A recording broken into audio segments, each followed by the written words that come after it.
In Tuscarawas County, every road tells a story. The tracks through Dennison, the canal winding beside the river, the highways connecting our communities, the airfields that turned farmland into gateways to the sky. Transportation shaped how we lived, how we worked, and how our communities grew. It brought new industries, new opportunities, and new ideas to the people who called this place home. This month, we follow the routes that helped build Tuscarawas County, 1 mile at a time. We are out at the Roundhouse, the Age of Steam Roundhouse, and I'm joined by the Executive Director, Nathan Vance. How are you doing today? I'm doing great. How are you? Good. I'm excited to be here. For those that have never been here, how would you describe this place and what does it house? Our roundhouse that we're standing is a maintenance shop for locomotives. We have 25 steam locomotives. There's about 18 stalls here with 21 locomotives in them now. Everyone has a different story, and Jerry got these from all different places. The one that we most recently finished rebuilding came from Oregon. The parts for these specific locomotives, are they still around? If we take them off another locomotive. Okay. But most of the time, we either have spare parts from the period they were used, taken off of something that was scrapped, or we rebuild and make our own. Who's Jerry? Jerry Jacobson was our founder. He used to own the Ohio Central Railroad, always wanted to own his own steam engine, and obviously he got to do that. Yeah, and some. Yeah. And when he passed away in 2017, he had built this in 2010, but made it all a foundation for the public to enjoy. When you're looking at the transportation aspect, why do you think trains are so important to today's history? Well, today we don't recognize it so much as being the mode of transportation that created the country. Yeah. But during the time in the 1800s, 200 years ago next year, was when the first railroad was put in this country, and that was the Baltimore and Ohio. And they started at Baltimore, and they were trying to get to the Ohio Valley region so they could progress homesteaders and that out to the area. We're down here in historic downtown Dennison, and I'm at the Dennison Depot with Executive Director Wendy Zuckel. Wendy, tell me where we're standing right now.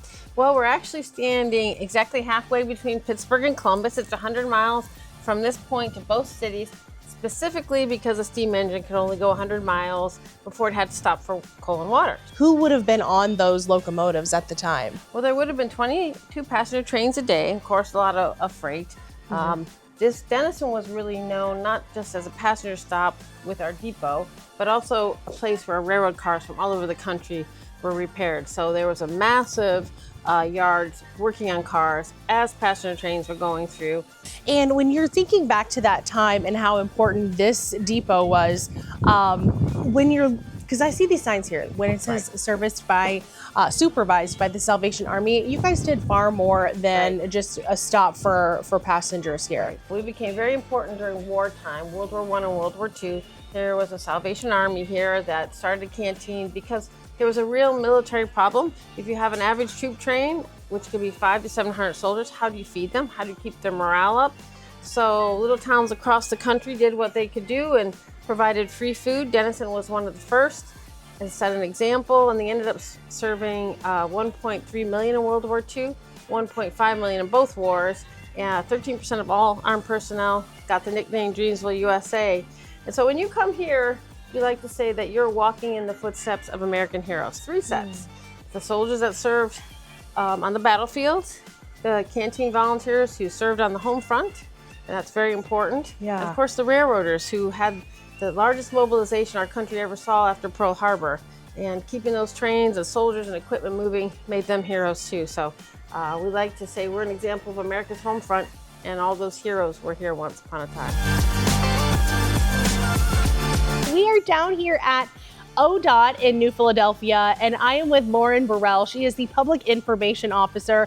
We're at the District 11 campus. How are you doing today? I'm good, thank you. Good. Where are we standing right now? Right now, we're in our traffic shop. So this houses all of our signs and equipment for our traffic that it covers our 7-county region. And it's really neat to see because a lot of these signs are actually made, well, all of these signs are made in-house in Columbus with our traffic sign shop. So it's really neat to see, and also to see the size of them because they're a lot bigger than you would think. So tell us what the importance here of, I mean, we know what the importance of ODOT is, but tell us kind of where it started and how we've got to where we are today.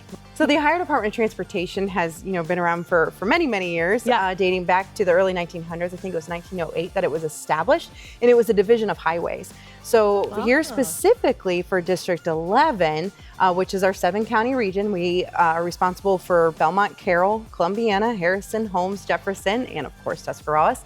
But over the years, of course, things were changing. Infrastructure was growing along with the economy, and there was a need for more folks out here in the District 11 area. So a lot of our engineering was actually in-house in Columbus, but with the growing infrastructure, such as 77 and 250, our engineering staff grew from there. So that was about I would say mid 50s to early 60s that we really started adding those engineers. Right now, we are in our Tuscarawas County full service maintenance facility, and this houses all of our trucking fleet for our maintenance forces. And so you see, of course, these out on snow and ice. This is where they sleep. Yeah, this is where they sleep. This is where they sleep. And it's really neat to see.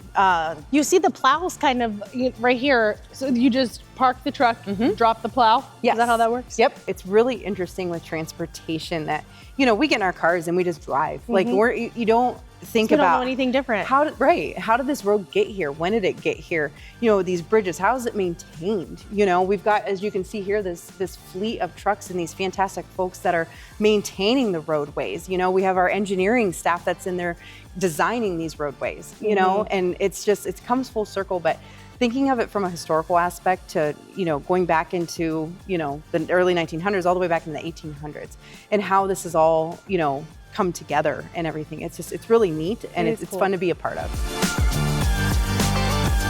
We're down here at Harry Clever Field in New Philadelphia, and I am with Mayor Joel Day, and he's going to talk to us about the history of why we have an airport here. Well, there's a lot of history here, Michelle. Yeah, tell me, first of all, who is Harry Clever? Harry Clever was actually the first supervisor of the airport. Okay. It goes back to in the 1920s. Harry was a member of a flying club that leased this property where you see the runways now. Yeah. And I want to also point out some significant people have flown out of here as well. Oh, yeah. In the 30s, they had the airmail service here. And then in the 40s, when World War II broke out, the federal government opened up civil pilot training programs. And one was established here. Wow. And one of the students was John Glenn. And look where he flew. Look where he flew. The first astronaut to orbit the Earth three times. And, went up in the space shuttle. World War II pilot. How long is the runway? The runway is just under 4,000 feet. Is that normal? For a general aviation airport, yes. Yeah. We'd like it to be at least 5,000 feet because at 5,000 feet, you can start landing jets here. Oh, wow. The original field, the flying club that Harry was in, they leased this property from a farmer. Oh. Yeah, for the planes that they had. Okay. And when the air carrier service came to them, that's when it became Schumbrunn Field. Oh. So it was Schumbrunn Field until 1961, I believe was the year that City Council renamed it Harry Clever Field. Oh. Is there a time, how, I don't know, can you take off at certain times? Are you not allowed to take off at certain times? Oh yeah, you can take off anytime. Oh, okay. Sure. We have the lighting. If you'll notice, come here at night and you'll see if a plane's coming in, they can switch the lights on, the landing lights. We are out here at Towpath Trail, and I'm with Jesse Rodocker from Tusk Parks, and we're talking about transportation. And for some of you who may not know, waterways was the main form of transportation back in the day. So Jesse, tell us a little bit about where we're standing. Sure. We are along the Pioneer Canal Towpath Trail in Tuscarawas County. We just left Fort Lawrence. These are the remains of Lock 7. So this is the start of a chain of locks that we have here at Canal Lands Park, locks 7, 8, 9, and 10. And these locks are part of the canal to help canal boats and everyone navigate, differences in elevation. So we have over here the towpath, and it's quite literally called the towpath because you tow the canal boats along the path. Why is the keeping this trail and the locks and really our park systems, when it comes to preservation, why is that so important? So it's multifold. So obviously the big one is recreation. Yeah. So this trail is suitable for people on horseback, for people on bikes, for hikers. We have hundreds of people coming through here each day with their dogs, with their strollers.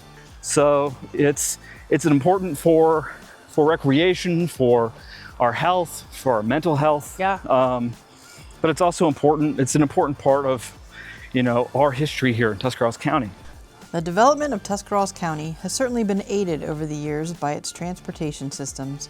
A look at a map of Native American trails from before white settlement show that even then, the county was a crossroads of travel. The Archaeological Atlas of Ohio from 1914 states, "The importance of Aboriginal trails of Ohio to settlement and development hardly can be overestimated. In many instances, they determined the location of the early white settlements as well as the first forts and military roads, many of them later becoming permanent highways." The initial settlers came across the rough trails to establish the first communities in Tuscarawas County: Jenaton-Hutton, New Philadelphia, Dover, Shanesville, Sandyville, and Zor. Some travel was also done on the Tuscarawas River. In the 1820s, the state of Ohio decided to build a canal system with the canals linking Lake Erie and the Ohio River.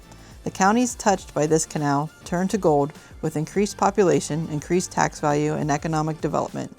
In Tuscarawas County, the canal entered at the north at Bolivar, traversed through 8 townships, mainly following the river, and exiting in the south at Newcomerstown. The initial transportation network created by the canal system soon evolved into the railroad system, with the first railroad coming to Tuscarawas County in 1854. Rail mileage in Ohio grew from 323 miles in 1850 to 2,994 miles 10 years later. The turn of the 20th century brought the automobile, and like the rail lines, state roads began to zigzag the county. Early roads were dirt and often in terrible condition, but as more and more people purchased cars, demand was made for better roads. In the 1960s, the interstate highway system came to the county with the construction of Interstate 77 that would eventually link Cleveland, Ohio with Charlotte, North Carolina. In Tuscarawas County, 11 sections of the road were built by 10 different contractors with a cost of $56.5 million. Other interesting modes of travel in the county in the past include streetcars from about 1890 to 1930 and passenger service on the Lake Central Airlines from the New Philadelphia Airport. Every mile of track, every stretch of highway, every flight path above this county tells the story of progress. Transportation helped turn Tuscarawas County into a place of innovation, connection, and opportunity, and its impact can still be seen in the communities we pass through every day. Because around here, the journey has never really stopped.